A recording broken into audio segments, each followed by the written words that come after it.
Hey everyone, my name is Emerson Gagnon and I'm a contractor with the Army Resilience Directorate. And today I want to talk to you about a skill called deliberate breathing. It's a very simple but powerful tool when done correctly. You may have heard of it before as diaphragmatic breathing or tactical breathing. If you aren't familiar with deliberate breathing though, there are a ton of benefits to it. For performance, you can have increased reaction time, better motor control, and memory and recall, and there's a lot of other ones. As I said before though, this is also a skill you can use in everyday life. Particularly, there are a lot of recovery benefits to it, such as increased healing time, better pain management, and reduced insomnia. There's a lot of research about performance and recovery benefits to deliberate breathing, and we'd love to share that information with you all. Get in contact with us. But I'm sure you're all wondering, well, how do I do this right now? So don't you worry, I'm here to show you how. So first things first, pay attention to how you breathe. Take a few deep breaths, put one hand on your chest and then one hand on your stomach. And just take a few deep breaths and notice which hand is moving more, the one on your chest or the one on your stomach. What we want is the hand on your stomach, because if you're breathing there, you're breathing diaphragmatically, and that is going to get you those benefits that we talked about earlier. Now I know it may be difficult to breathe diaphragmatically, especially if you're not used to it. So imagine that you have a balloon in your stomach and like you're inflating it very slowly. Or you could use some imagery and imagine you're filling your lungs from the bottom all the way to the top. First, breathe out and get any excess air out, but then I want you to breathe in for 5 seconds. So look a little something like this.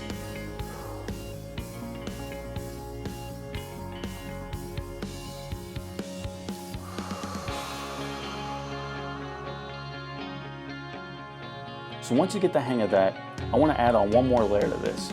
So next time you do deliberate breathing, think of something that is going to invoke the feeling of gratitude.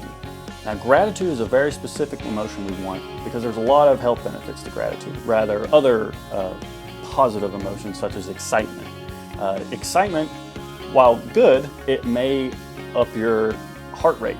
And for this style of deliberate breathing, that's not what we're looking for. This is more for a recovery aspect. Now the reason deliberate breathing is so effective is because there's 3 aspects to it. One, there's the physical benefits, which when you breathe through your diaphragm, you're activating that vagus nerve, which is going to give you that relaxation response through your parasympathetic nervous system. The second reason why it's so effective is because there's a mental component to it as well. Think of a time in your performance and you're really nervous and you might have had a lot of counterproductive thoughts or negative thinking. Now, if you're thinking about your breathing, you're not thinking about all those counterproductive thoughts that may hinder your performance. So that's the second reason why deliberate breathing is so effective. And the last reason that makes deliberate breathing so effective is that emotional aspect to it. Think of a performance you have where your emotions are running high and you get tense and nervous. The emotion of gratitude helps counteract those negative emotions. So deliberate breathing is a skill you can use in a variety of different situations. You can use it for your particular performance, or maybe it's a sport, right before 2 to 3 breaths right before you're about to compete, or during the competition, depending on what it is. You can also use this for everyday situations. Maybe you're in an argument and you need to just calm down a little bit. Take a deep breath. You ever hear someone just, hey, just breathe a little bit, or call down, take a deep breath. Did they ever tell you how to take that deep breath?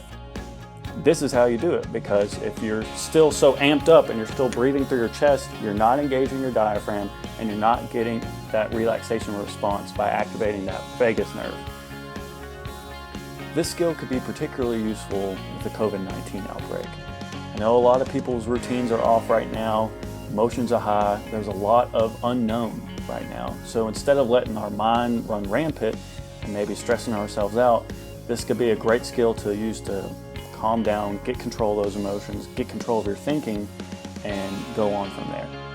If there's any questions about any of this, get in contact with us and watch some other videos at the Army Resilience Directorate. There's a Facebook and Twitter page, and I'll leave some info up below so you can check those out. Thank you everyone, stay safe out there.